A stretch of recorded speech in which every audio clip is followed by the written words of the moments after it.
Decía que no sé si ustedes escuchan la radio Transmundial. Hay un programa que se llama Los años no vienen solos.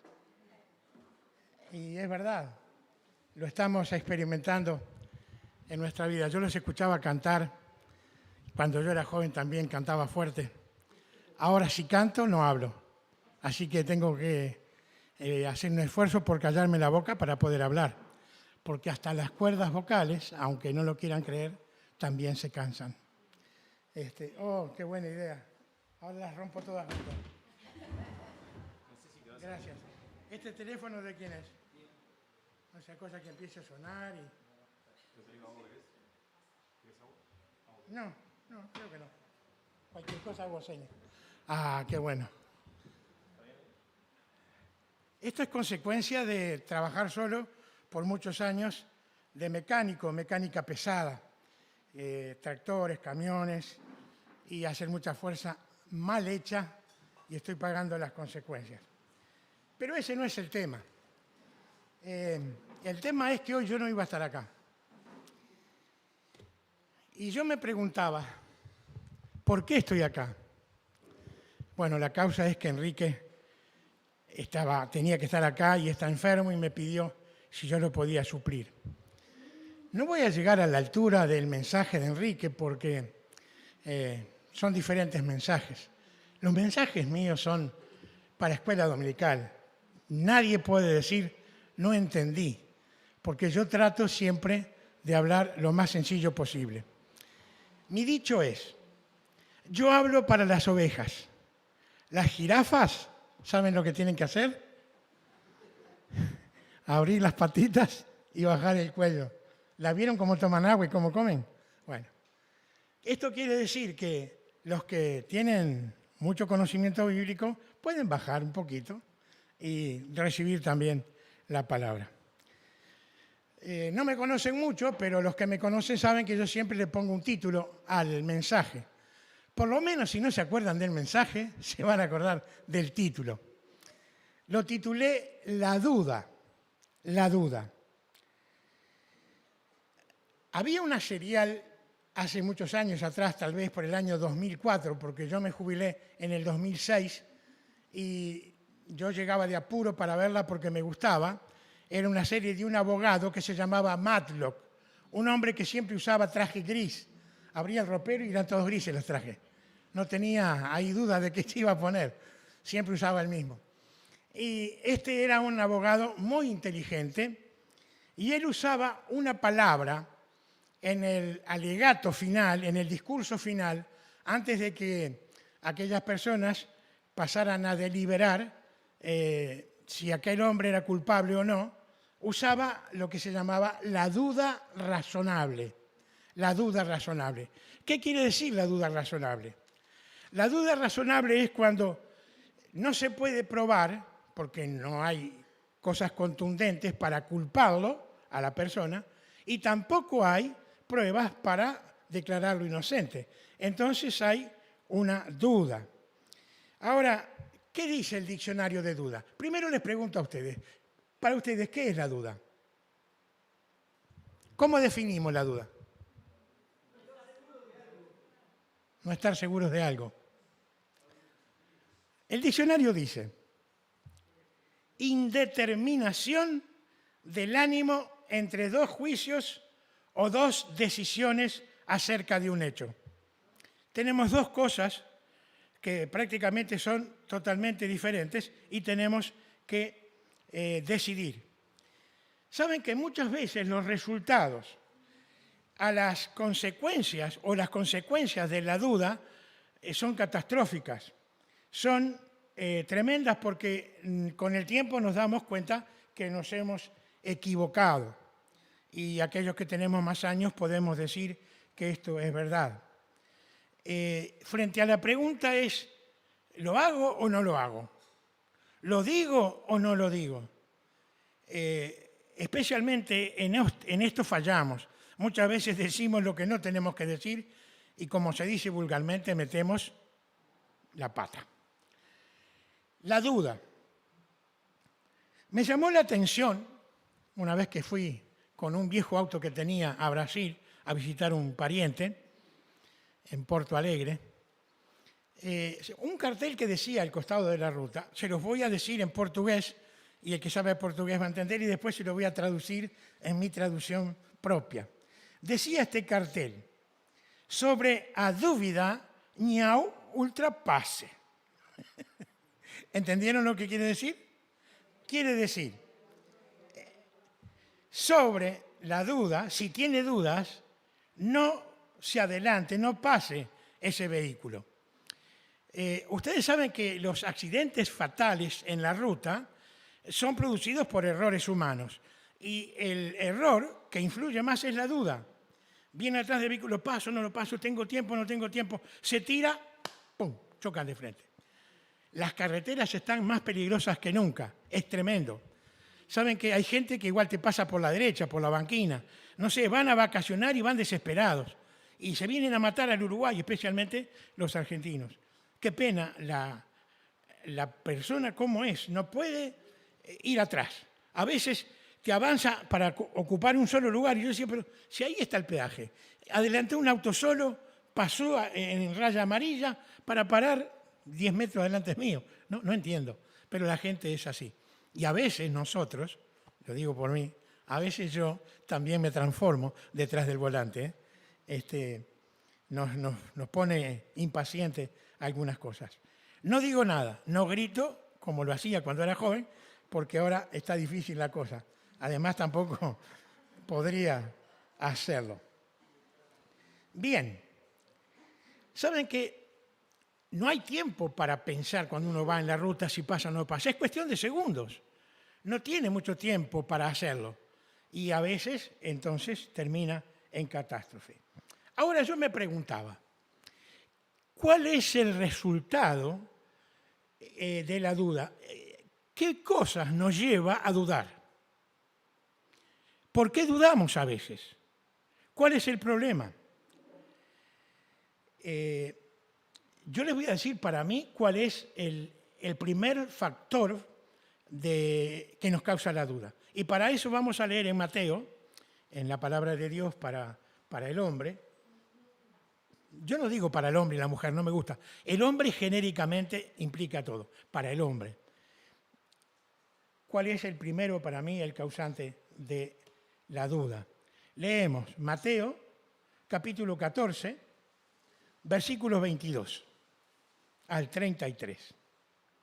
Dice así, enseguida Jesús hizo a sus discípulos entrar en la barca e ir delante de él a la otra ribera, entre tanto que él despedía a la multitud. Despedida la multitud, subió al monte a orar aparte, y cuando llegó, la noche estaba allí solo. Y ya la barca estaba en medio del mar, azotada por las olas, porque el viento era contrario. Mas a la cuarta vigilia de la noche, Jesús vino a ellos andando sobre el mar. Y los discípulos, viéndole andar sobre el mar, se turbaron, diciendo, un fantasma, y dieron voces de miedo. Pero enseguida Jesús les habló diciendo, tened ánimo, yo soy, no temáis. Entonces le respondió Pedro y dijo, Señor, si eres tú, manda que yo vaya a ti sobre las aguas. Y él dijo, ven. Y descendiendo Pedro de la barca, andaba sobre las aguas para ir a Jesús. Pero al ver el fuerte viento, tuvo miedo y comenzó a hundirse. Dio voces diciendo, Señor, sálvame. Al momento Jesús extendió la mano, asió de él y le dijo, hombre de poca fe, ¿por qué dudaste? Y cuando ellos subieron a la barca, se calmó el viento. Entonces los que estaban en la barca vinieron y le adoraron, diciendo, verdaderamente eres hijo de Dios. Saben que Mateo es el único que registra este acontecimiento en donde una ley de la naturaleza es desafiada y superada por un ser humano, por el hombre, en este caso por Pedro. Yo no sé, ¿ustedes quisieron alguna vez caminar sobre el agua? Yo sí, yo he probado. ¿Y saben qué? No, no, no pude. Es imposible. Hay una ley física que dice que el hombre no puede caminar sobre el agua. Ahora, esta ley en ese momento fue superada por Pedro. Miren, es algo increíble. Si no lo dijera la Biblia, yo no lo creería. Pero como dice la palabra de Dios, yo lo creo por la fe. Porque la Biblia no miente. La Biblia dice la verdad es la palabra de Dios para nosotros. Ahora, he tratado de imaginarme este incidente desde el comienzo. Ahí están los discípulos en el medio del mar. La mayoría de ellos eran pescadores, conocían bien que ese mar era peligroso y que cuando se levantaba viento se ponían las aguas turbulentas. Las embarcaciones que ellos usaban, no piensen que eran muy grandes, eran barquitos pequeños y tenían el peligro de zozobrar. Y yo no salgo de mi asombro cuando leo en el versículo 24, creo que fue que leímos, que la barca estaba azotada, sí, el 24, azotada por las olas, porque el viento era contrario. Y el Señor estaba en el monte orando solo allí. No salgo de mi asombro, decía, porque aquellos hombres experimentados en el mar, cuando ven a alguien venir caminando, se turbaron, tuvieron miedo. Ustedes pueden creer que hombres hechos y derechos, tal vez ya 30, 35, 40 años, tuvieran miedo y pensaran que era un fantasma. ¿Ustedes creen en los fantasmas? Fue lo primero que se les ocurrió. Un fantasma. Y dieron voces de miedo. Yo no sé cuáles son las voces de miedo, porque yo la vez que me asusté, en serio, me quedé paralizado, sin palabras.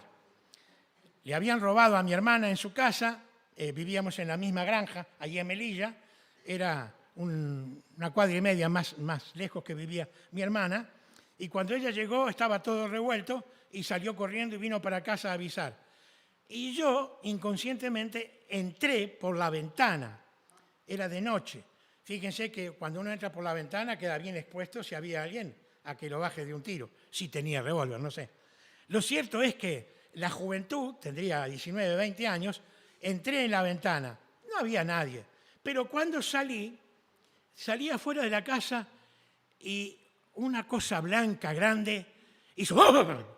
Y yo me quedé como que hubiera visto un fantasma. No di voces de miedo. Era el caballo. Teníamos un caballo blanco que estaba comiendo pasto ahí. Y cuando yo dije, ¿quién anda ahí? Y me quedé paralítico ahí. El caballo se asustó más que yo y salió corriendo. Por eso digo, dieron voces de miedo. Yo no sé cuáles fueron las voces de miedo, pero dieron voces de miedo y se turbaron. Tanto es así que el Señor tiene que decirles, no teman, soy yo que vengo a ustedes. Enseguida Jesús les habló con palabras, tened ánimo, yo soy. Ahora, hermanos queridos, ¿estamos pasando por algún momento en nuestra vida? La barca de nuestra vida está siendo zozobrada por las aguas de este mar que nos rodea, que como escuchábamos ya, no quiere a Dios, le da la espalda a Dios. Y cada día vamos de mal en peor. Nos jactamos que fuimos uno de los países que sacó el aborto, que era, como es la ley del aborto, sacó la marihuana, qué sé yo, todas esas cosas que enorgullecen. Fuimos los primeros en América del Sur. Y eso nos muestra cada vez un escalón más abajo.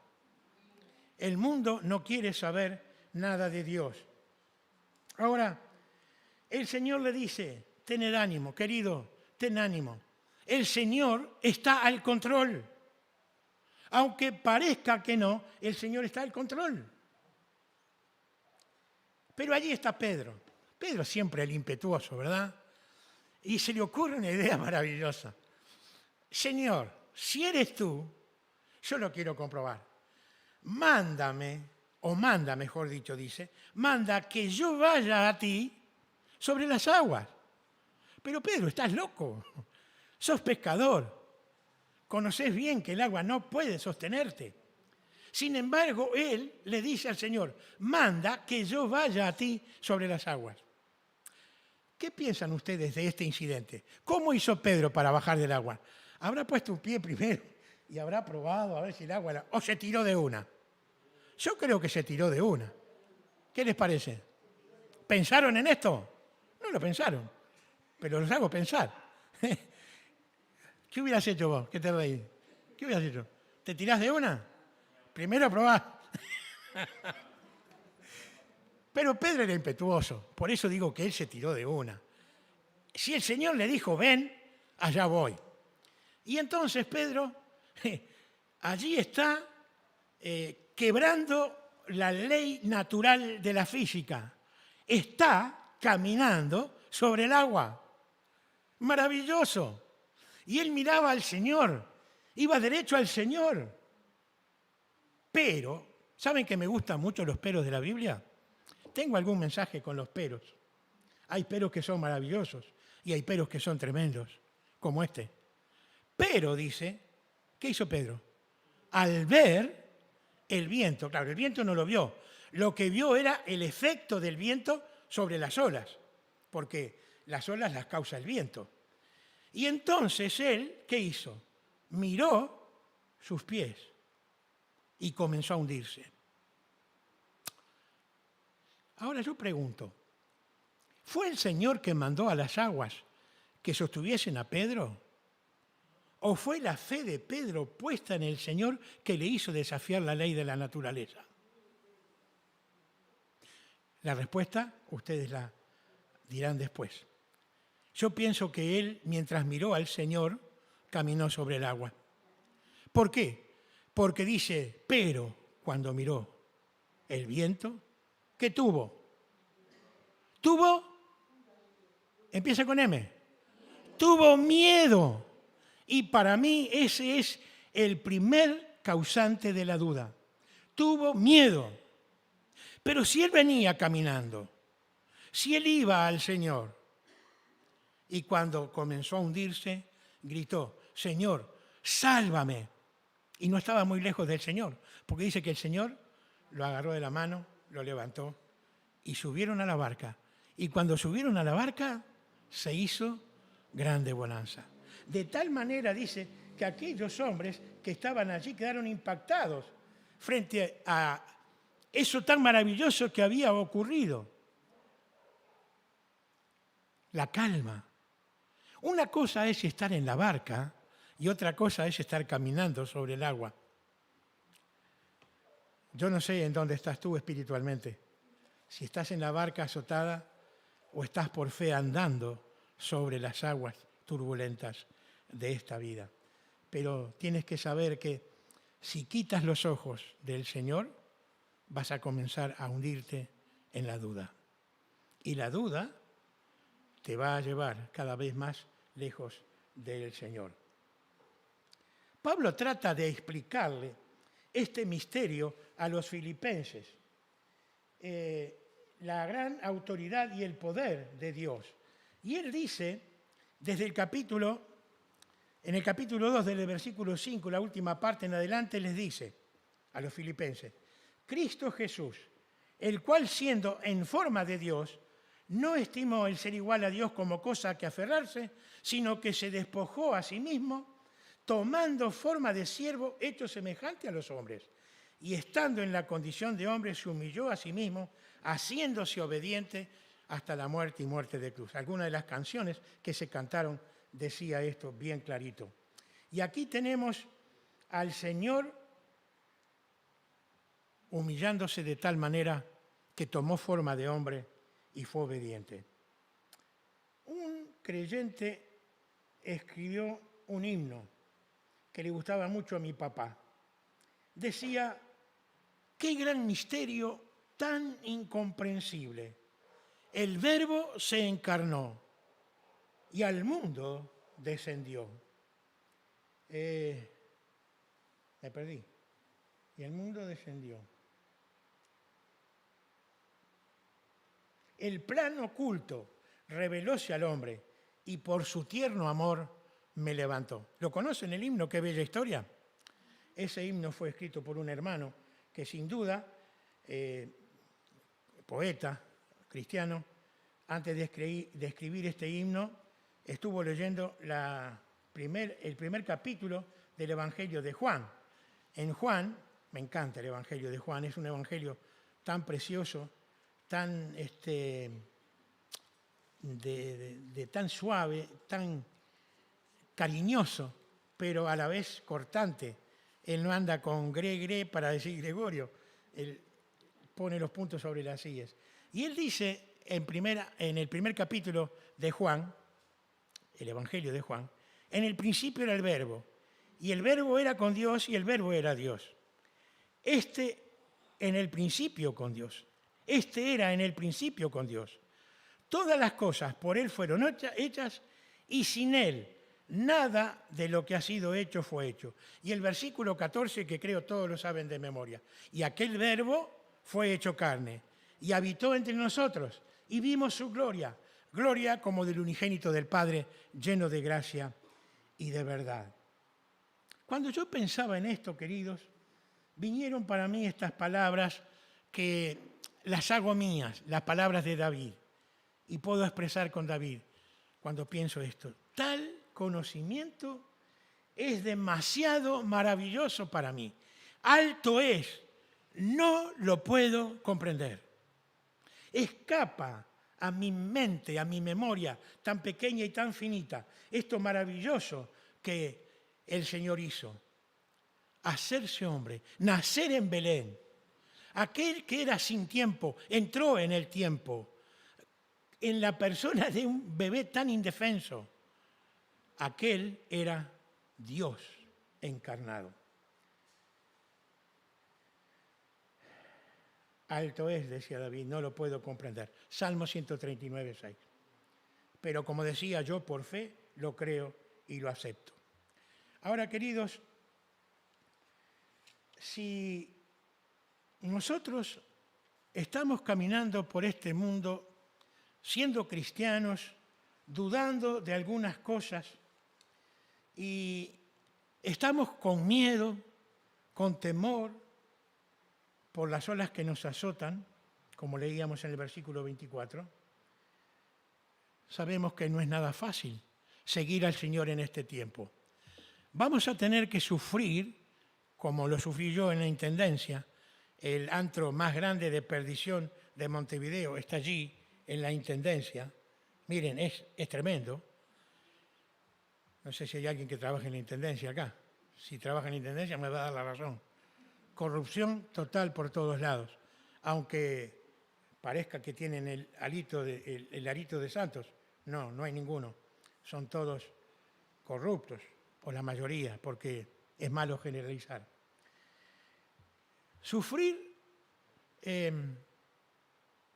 agresiones de todo tipo.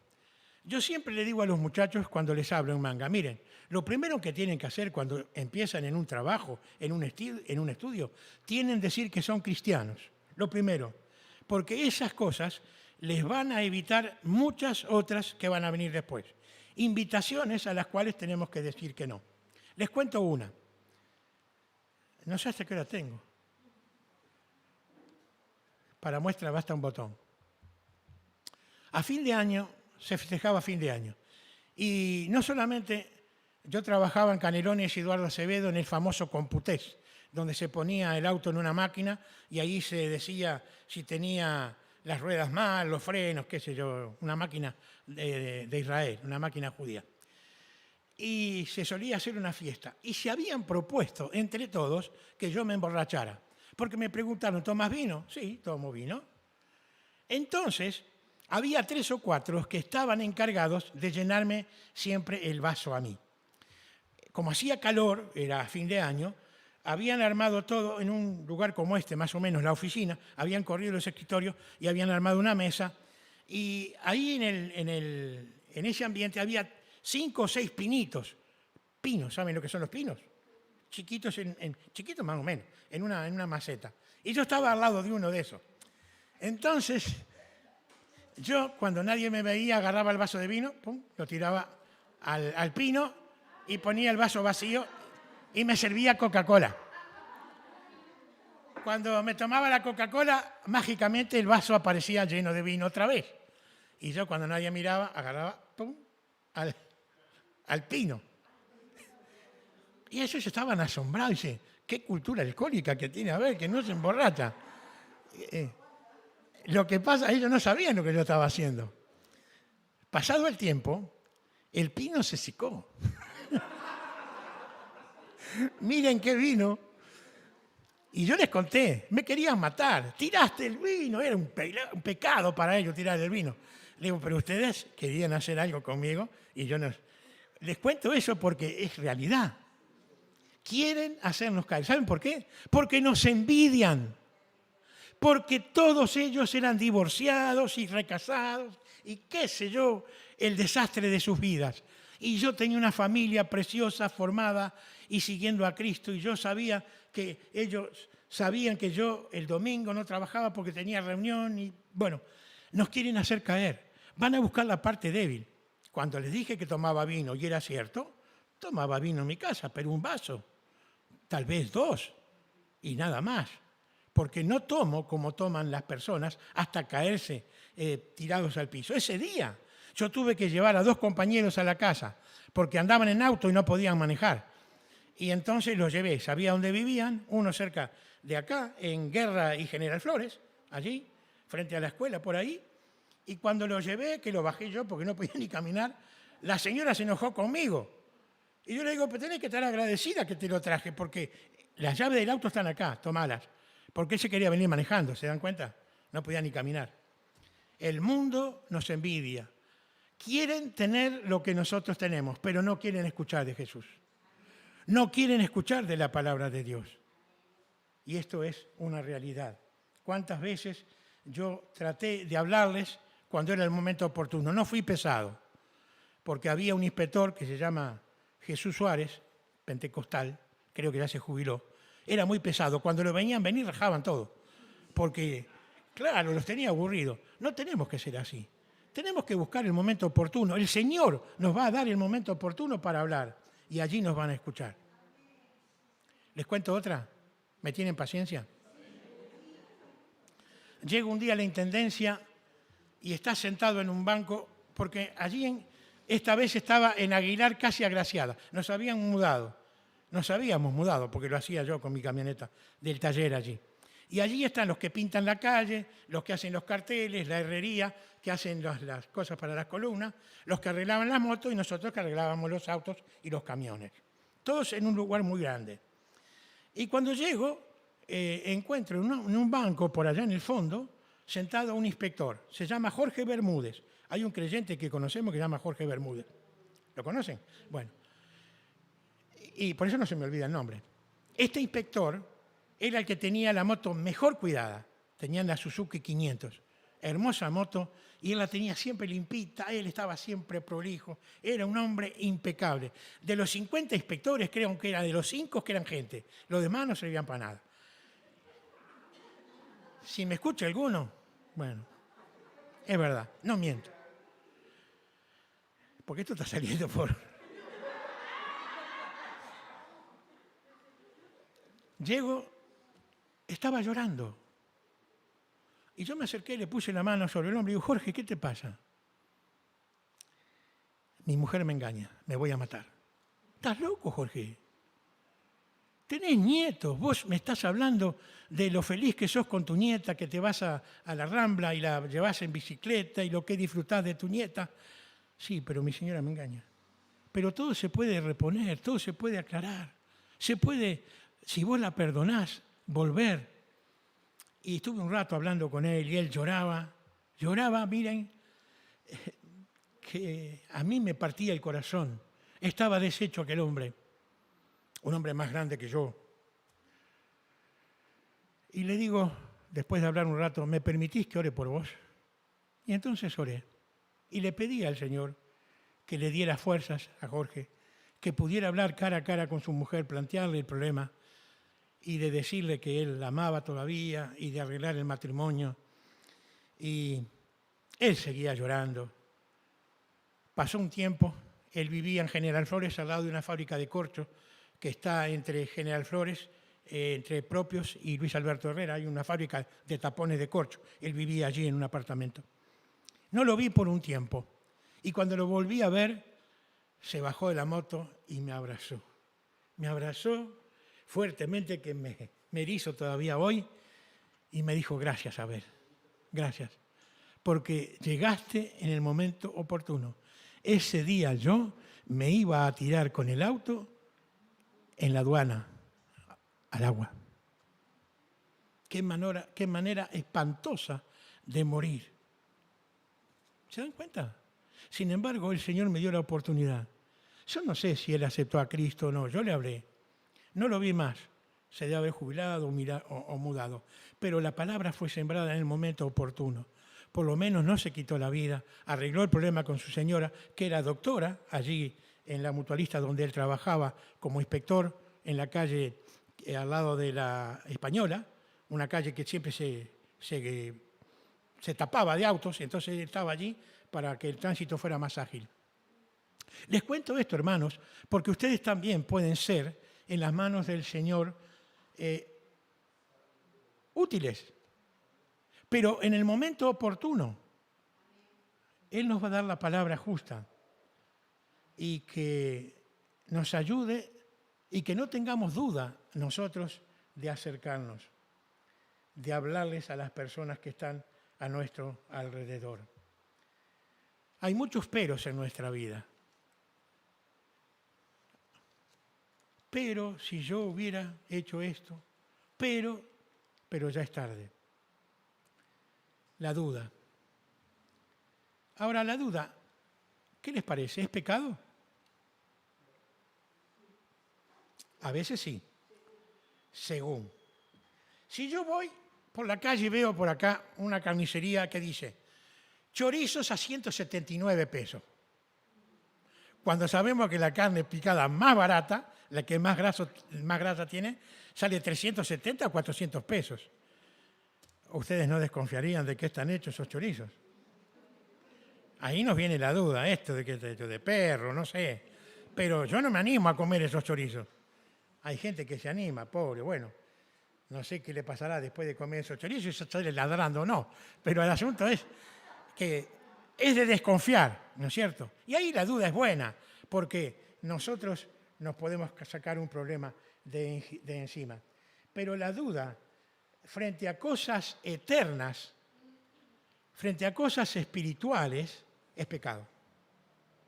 ¿Hay alguien acá que está dudando si es de Cristo o no? Porque miren, cuando yo recién me convertí, tenía 13 años.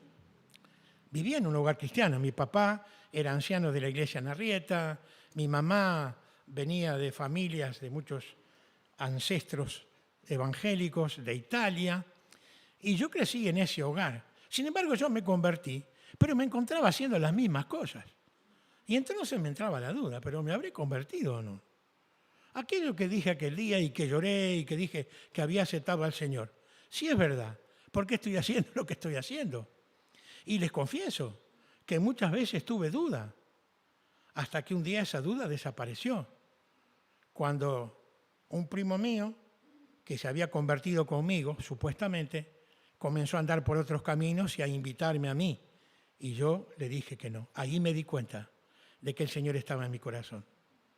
Si no, yo hubiera terminado como él, borracho, fumador y una vida espantosa, y murió joven, porque la vida que llevó fue espantosa. Sin embargo, el Señor tuvo misericordia de mí y yo, a pesar de mis fallas y de mis caídas, porque mi vida fue como un serrucho, ¿vieron? Sub y baja, sub y baja. Aquel que yo veía que tocaba el cielo con las manos y decía gloria a Dios, aleluya, y después resulta que terminaba haciendo algo espantoso, y yo decía, eso me llevaba más a mí a la duda, ¿ves? Este que es tan espiritual y después hace esto, ¿qué queda de mí? No nos preocupemos por los otros. El Señor le dijo, ¿se acuerdan? Cuando restaura a Pedro allí en la playa, cuando le pregunta 3 veces, ¿me ama? Y le dijo, sígueme. Y Pedro lo siguió y miró atrás, ¿y quién venía caminando? Juan. ¿Y qué le dice? Señor, ¿y este qué? ¿Qué le dijo el Señor? ¿Qué a ti? Sígueme tú. Hermano, ¿qué a ti? Sigue al Señor, no mires a los hombres. No estamos acá para arrodillarnos y adorar a los hombres. Nos arrodillamos y oramos al Señor, adoramos al Señor. Miremos al Señor, solo a Él, y entonces la duda va a desaparecer. Bien, tenemos que terminar. Y quiero decir una palabra para aquellos que nos escuchan o que están acá, que aún no son del Señor. Están dudando. ¿Saben? Yo pensaba, ¿cuántos en el infierno estarán por haber tenido duda? Por no haber aprovechado el momento oportuno que el Señor les da para recibirle como su Salvador. Saben que las personas conocen del Señor, están acostumbradas a escuchar su palabra. Y tal vez de tanto escuchar la palabra, su corazón es como que no oye llover cuando oye la palabra de Dios. No están dándose cuenta de que lo que ellos van a decidir tiene consecuencia eterna. Porque una vez traspasados los umbrales de la muerte, no hay vuelta atrás. Si alguien ha leído la Divina Comedia, dice que la puerta del infierno tiene una leyenda que dice: pierdan toda la esperanza los que por aquí pasáis. Tú que ibas al IPA, ¿te acordás lo que habían pintado en el IPA? Algo parecido. Pierdan toda esperanza los que estudian acá. Después lo borraron. Es verdad. Una vez que nosotros morimos sin Cristo, estamos condenados a la eternidad sin Él. Todos, dice la Biblia, somos pecadores. No hay ninguno que es justo.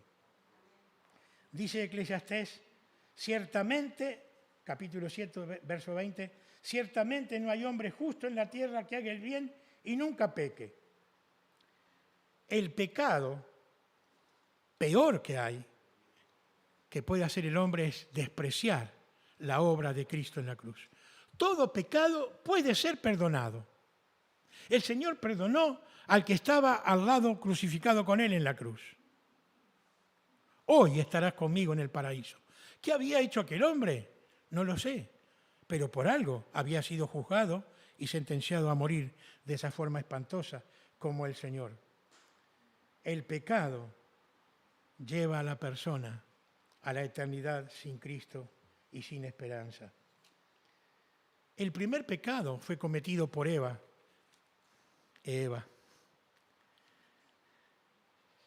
El diablo sabe cómo trabajar en las personas y él utiliza la misma táctica hasta el día de hoy. No estoy autorizado por la Biblia a decir si Eva dudó o no dudó cuando el diablo le dijo: con que Dios os ha dicho que no pueden comer de ningún árbol. Eva le respondió bien. Le dijo: no, de todos los árboles podemos comer, menos del árbol que está en el medio del huerto, el árbol del bien y del mal. ¿Y qué le dijo Satanás? Sabe Dios, y aquí no mintió, aquí dijo la verdad, sabe Dios que el día que comas de él, seréis como él, serán abiertos vuestros ojos. Y vaya si lo fue, porque comió y le dio al esposo, Adán, y fueron abiertos los ojos de ellos y se dieron cuenta de ¿qué? De que estaban desnudos. Conocieron el bien y el mal. Hasta ese momento no se habían dado cuenta. Y el diablo sigue usando la misma táctica. Le dice a las muchachas: sexo libre, no pasa nada, no hay problema, no hay problema. Y ahí vienen los embarazos no deseados. Con la droga, a los que comienzan: probate un porrito, no pasa nada, no pasa nada. Sí que pasa. Terminan, como tenemos nosotros en Manga, un muchacho que está luchando, él se ha convertido, se ha bautizado y ha vuelto a la droga y vuelve otra vez al Señor, y es una lucha constante y lloramos por él. Es tremendo. ¿No pasa nada? Sí que pasa. El diablo tiene mucho poder a un día. La duda ¿Eres salvo o no? ¿Tienes esta duda? Se cuenta que fue hallado en una gruta solitaria con un plato vuelto al revés sobre las rodillas que había estado usando como escritorio y su mano de esqueleto todavía posándose sobre el plato con un lápiz y el papel debajo, y escribía esta carta. Y decía en la carta, sin duda cuando le sobrevino la muerte, el sol está brillando, mamá, pero yo tengo frío.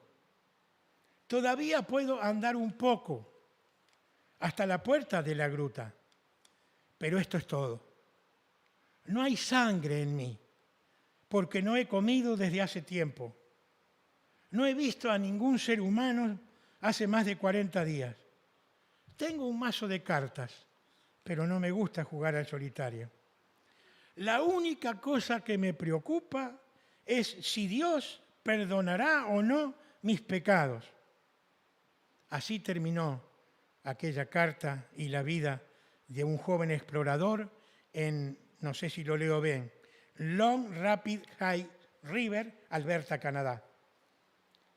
Estaba a punto de dar el salto a la eternidad y no tenía seguridad en su corazón por causa de la duda si Dios había perdonado sus pecados. Sin duda, él conocía el perdón de Dios, había escuchado la palabra. Sin duda conocía que era un pecador. Sin duda conocía que si moría sin Cristo iba a la muerte. Pero no estaba seguro. Qué tremendo. Qué duda tan triste. ¿Habrá aquí alguien hoy o quien nos escucha que tenga esta duda? Esto es tremendo. Qué privilegio, pero a la vez qué responsabilidad tenemos aquellos que ocupamos la plataforma, porque estamos entregando un mensaje que puede traer vida eterna al que cree. El mismo Señor Jesucristo lo dijo, el que cree en mí tiene vida eterna y no vendrá a condenación, mas ha pasado de muerte a vida. Y en Juan 3:36 dice, el que en mí cree, lo voy a leer porque Juan 3:36, lo sé de memoria, pero no quiero que me falle en este momento tan importante. El que cree en el Hijo tiene vida eterna, pero el que rehúsa, el que no quiere creer en el Hijo, no verá la vida, sino que la ira de Dios está sobre él. Qué tremendo. Aquí no hay duda de que el Señor nos salva, nos perdona los pecados, y tampoco hay duda de que aquel que no cree no será condenado. Dice ya. ¿Saben qué quiere decir la palabra ya? En el momento. Ahora, ipso facto, en este momento ya está condenado. ¿Cuántas personas mueren de un momento a otro sin saber que la muerte estaba esperándole? Tenían buena salud, tenían buen pasar económico y durmiendo se murieron. Yo tengo un amigo en Lezica que fue a la barraca a comprar unas cosas, 50 años, salió de la barraca y cayó desparramado en la vereda y allí murió, 50 años. Felipe Reyes se llamaba. Él creía, yo le había hablado mucho del Señor, yo le arreglaba el tractor y le hice una máquina para apartar manzanas, hice de todo en la vida. Y le hablaba del Señor y me dijo, eso es cuento para viejas y viejos y niños. Yo estoy para hacer plata. Hizo plata por un tiempo y se murió con plata, pero se fue al infierno. ¿Qué se llevó? Nada. Es solemne esto, ¿eh? Amigo que escuchas esto hoy, si no aceptas a Cristo, estás condenado. Para los hermanos, hermanas queridos, están pasando momentos difíciles, tu barca está siendo azotada, ten ánimo. El Señor está cerca. Clama a Él. Señor, ayúdame. Y Él sin duda lo hará. Que el Señor bendiga esta, su preciosa palabra, a nuestros corazones. Amén.